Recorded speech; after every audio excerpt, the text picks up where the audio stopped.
लोकतंत्र की बुनियाद किस पर टिकी होती है? एक आम नागरिक के वोट पर।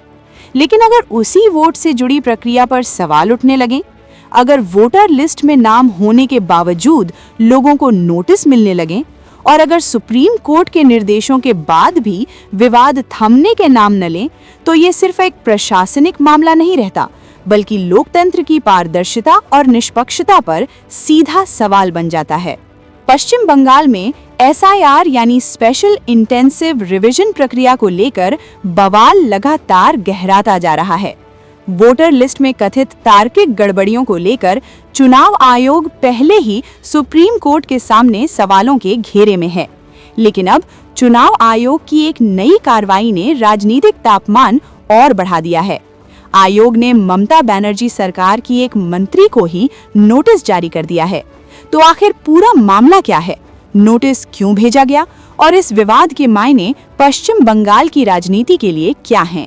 दरअसल पश्चिम बंगाल में चल रही SIR प्रक्रिया के तहत चुनाव आयोग वोटर लिस्ट की गहन समीक्षा कर रहा है। इसी दौरान लॉजिकल एरर यानी तार्किक गड़बड़ियों के नाम पर कई मतदाताओं को नोटिस जारी किए गए। इन नोटिसों को लेकर सुप्रीम कोर्ट ने भी चुनाव आयोग से सवाल पूछे थे।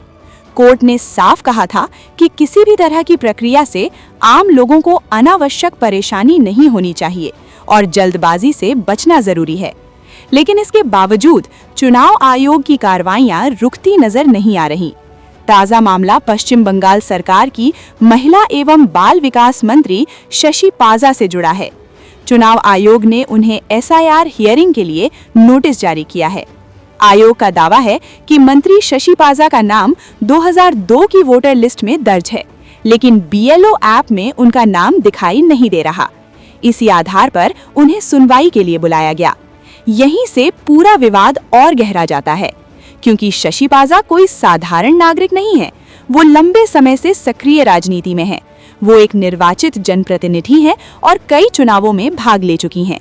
अब ऐसे में सबसे बड़ा सवाल यही उठता है कि अगर चुनाव आयोग को अब उनके वोटर स्टेटस पर संदेह है, तो फिर वे अब तक चुनाव कैसे लड़ती रहीं?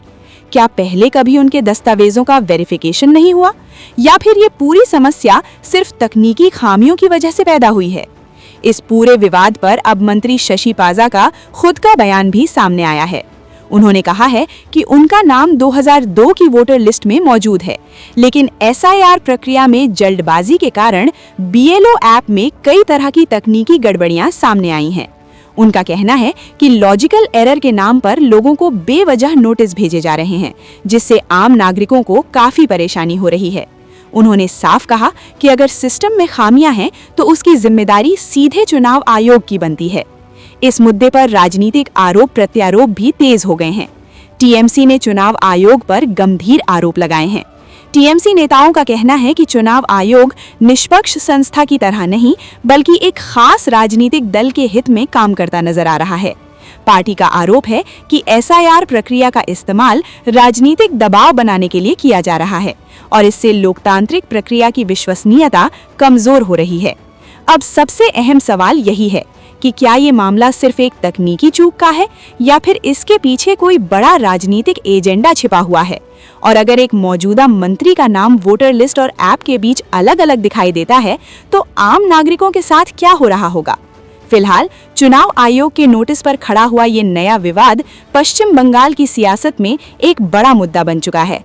आने वाले दिनों में ये साफ होगा कि चुनाव आयोग इस पूरे मामले पर क्या सफाई देता है और सुप्रीम कोर्ट इस पर क्या रुख अपनाता है।